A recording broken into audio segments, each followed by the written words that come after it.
Welcome to Our Girl Relationships. We talk about the problems people face in their day-to-day lives.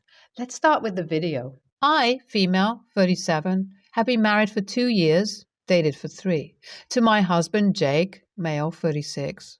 We're both very committed to the idea of a strong family bond and share a link with our parents and siblings despite everyone living in different places. So we always try to make the time to visit, keep up with the lives of our nephews and nieces, and especially stay in touch with our parents. It's a little tough sometimes because my parents weren't exactly welcoming of Jake when we first got married. To be honest, there's absolutely no reason. My mom just thinks he had a bad vibe.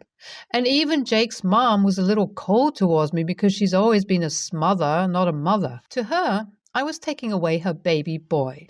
I mean, yeah, these issues haven't completely gone away, but it has only been 2 years into the marriage. And I kind of get it because Jake's dad passed away when he was 12 or so. She was the only parental figure he had, so I always assumed their bond was close.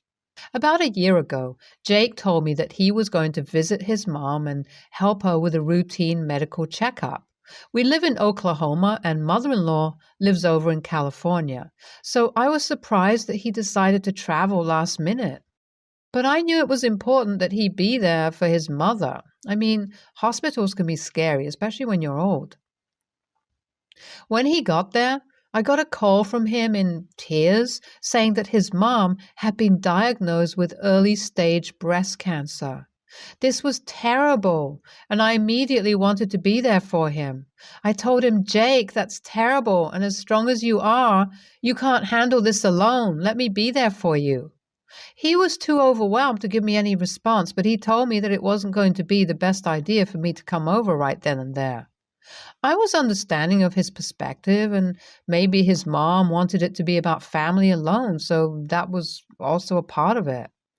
Anyways, he came back to OKC and told me that he was going to have to take time out of his life to be there for his mom. He meant that he was willing to quit his job, move back in with his mom, and stay there with her to help her through the journey. I was adamant that I could also move with him, and even if I don't stay at their house, we could at least be in the same state. He said that he didn't want me to drop everything, and my job and my friends were here.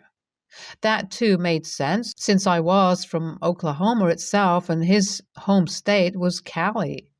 My network was here, and although I was willing to drop it all and be there for him, Jake convinced me to stay and work it out long distance for the time being. I agreed to this, and we began an LDR for a year. He left a week after this conversation and began getting involved in his mom's fight against cancer. During the year this was taking place, he would sometimes visit me, but never allowed me to visit. There was always a reason, whether it be the house being too cluttered, the schedule of doctor's appointments not lining up, or the idea of me being there affecting his mom's mental health. I didn't push it, but something about that always irked me. If I brought up anything about the issue, Jake complained about how difficult it was taking care of his mom and gave me grave updates that took over the conversation.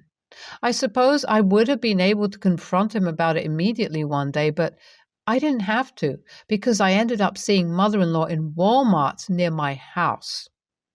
I was completely shocked. Not only was my mother-in-law completely healthy, but she was also in my town.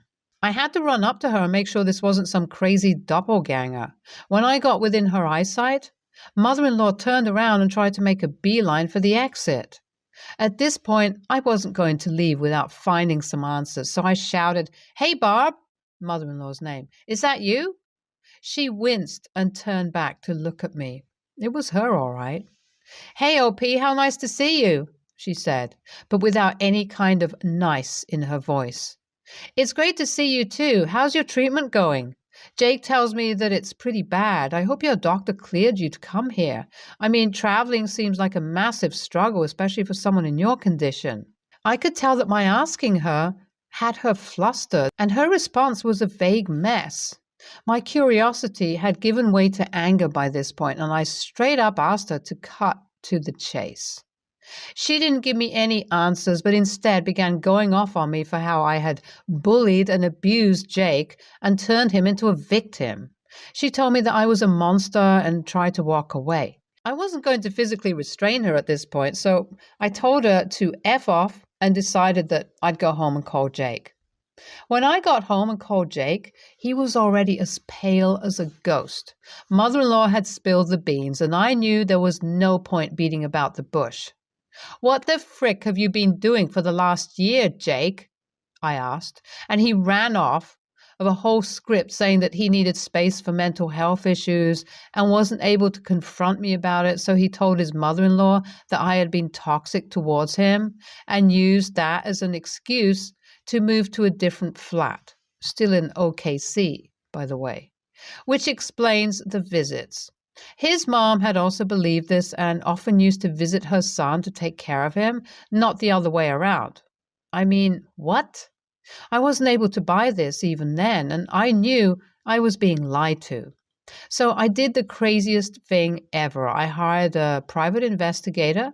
I never thought it would come to that, but I guess I had to act like the jealous wife in the movie to get answers. I mean, even if it was true, I was aggressive and mean to both of them during the confrontation. I haven't received any word yet from the PI, and I'm beginning to think that Jake did have his struggles that he didn't feel capable of sharing with me, and was healing by himself to be a better partner for me. I began to feel like I may be TA when I looked back on how I spoke to the two, and I'm wondering if I should reach out to Jake and apologize for my behavior. Update 1. Wow, just wow.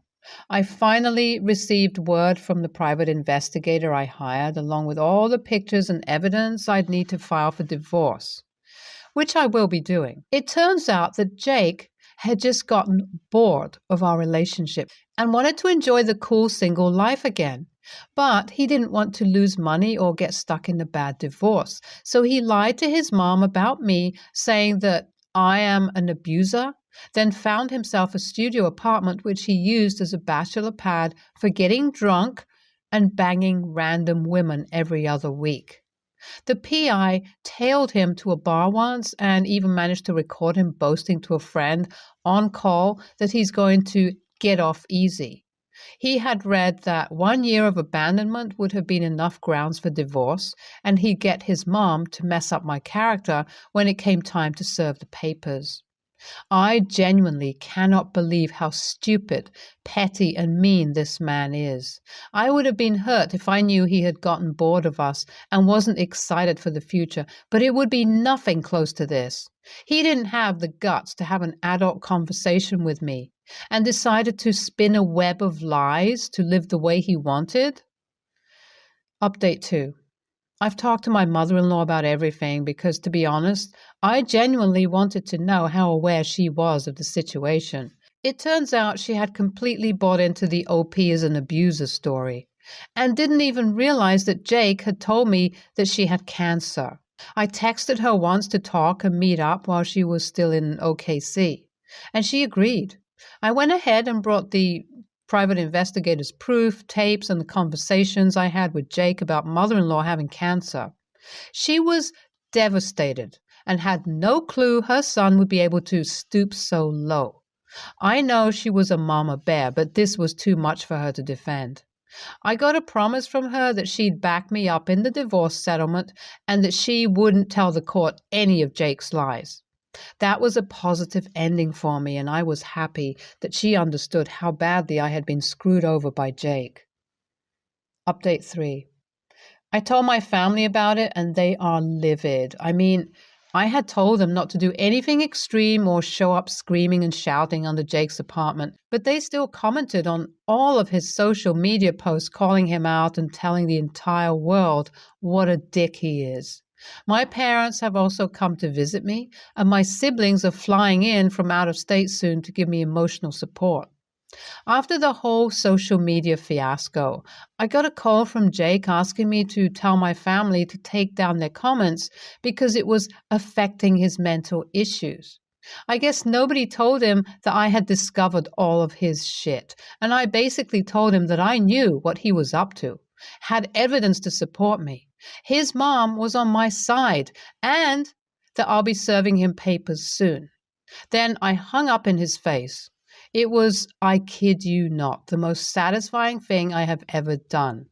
He hasn't responded after that, and I know I'll be getting a victory in the divorce, along with a supportive family to help me through this betrayal. You guys have also been really kind, and thanks for the comments suggesting good attorneys in the area. NTA, NTA, NTA. Oh my God. Thank goodness you were just married for 2 years because this guy has problems. I can't believe he'd go to such lengths just to save face and not be open about wanting to end a relationship. LMAO. Jake got what was coming to him. I'm glad you were able to figure out what was up, OP. And you aren't TA for the way you acted with mother-in-law at the store either. It's a valid reaction if you were being accused like that. Next story. My husband, H, 32 male, and I, 29 female, have been married for 3 years. He is a veteran of the U.S. Army and values his military service as a very important part of himself and his history. He served for 8 years before he was honorably discharged. I gave birth to our son, M, nearly 2 months ago on November 11th. It's a long way away from his next birthday, but we've still been discussing the logistics of how we're going to handle future holidays now that we have a baby. My husband is very particular about those kinds of things, and he really likes having an idea of how things will go a long time in advance. It finally came up that he had been born on Veterans Day, which my husband obviously knew, but I don't know if it sank in at the time. I told him that I intended to celebrate our son's birthday on November 11th, and we could have our Veterans Day dinner the day after. My husband was angry and said that it's unreasonable to move a whole holiday when the whole U.S. is celebrating on that day, and that we could celebrate M's birthday the day prior or the next day. We still haven't come to an agreement. He thinks I'm an a-hole for disrespecting his military service when the baby won't know his birthday is being celebrated a day later. But I think our son's birthday is much more important. AITA? Edit. My husband is service disabled and usually spends Veterans Day catching up with military friends and visiting a nearby veterans cemetery. He has lost friends in combat. I also think it's important to add, my husband is typically very modest about his service, and he is a wonderful father and a wonderful husband. His military service is something deeply important to him, and while I may disagree on how to handle our son's birthday, calling him a baby isn't fair at all. Regardless of the decision we make, I know he will respect it. He is generally very selfless, and I'm not going to divorce my husband because of a disagreement. NTA. Being in the military is a job, and one he no longer operates in. Your son is going to turn 1. When you decide to become a parent, you make the decision to make sacrifices for your child. This is ridiculous behavior. Your husband is throwing a tantrum over a holiday when he should be celebrating a year of his son being healthy and happy and alive. Tell him to get his priorities in order. My birthday falls on Memorial Day every few years, and we take a few minutes to pray for my dad's brother and dad, who also served in the military. My dad was USAF, so it's important to him. But that compromise was something I chose to do because I love my dad. He at no point pitched a fit because now my birthday was seen as a threat to whatever glory he could hold on to. Find a compromise that works and tell your husband to get it together. NTA. Does your husband also celebrate the U.S. Army birthday on June 4th? It sounds like his self-image may be overly invested in being a veteran because he hasn't done much since. He needs to move on with his life. He should be thanked and celebrated for his service, but he needs to develop a life beyond that. Your son's actual birthday should be more important. I'm a Desert Storm veteran. Memorial Day is depressing for me because that's when memories of lost friends are strongest. Your husband may have irrationally strong feelings about Veterans Day for reasons of his own. You should ask if he's able to explain why Veterans Day is so important to him. However, as other folks have pointed out, it's a minor federal holiday. Banks might be closed, but most businesses don't, and many veterans don't celebrate it at all. Choosing to celebrate on an adjoining day or even waiting for the weekend would not be a big deal to most of us. Your NTA and your husband sounds special. Veterans Day 2023 is November 11. The public holiday is November 10. Can your husband selfishly monopolize that day instead? You know, since he's really concerned when the rest of the U.S. is honoring selfless acts of military service? Next story. So my daughter, 14, is in 8th grade, and the whole school is by the public high school. There is a program that allows 8th graders to go experience the basics of chemistry, biology, med, and engineering classes. The kids would go over to the high school in the morning for a class and miss their elective of the day, so like art class or gym class. It's a pretty good program, but it is only for the top students in middle school, basically the best of the best. They also do it for students who are great at literature or arts, but my daughter falls into the science one. My oldest kids before her both did it, but my middle child didn't get in. So my daughter gets in trouble a lot. Sometimes it is for small things, for not having her stuff for class, but other times it's for more important things. Just this year, she picked the lock to an art classroom to get some coloring tools. I'm talking to the principal at least once or twice a year, not to mention how many times she has come home with a pink slip. It's like a warning. She's the class clown and really bright. No punishment that I have tried made it stop. So today we got the letters who will be getting into the program. It will start next week until she graduates. If you don't get in, the letter always tells you why.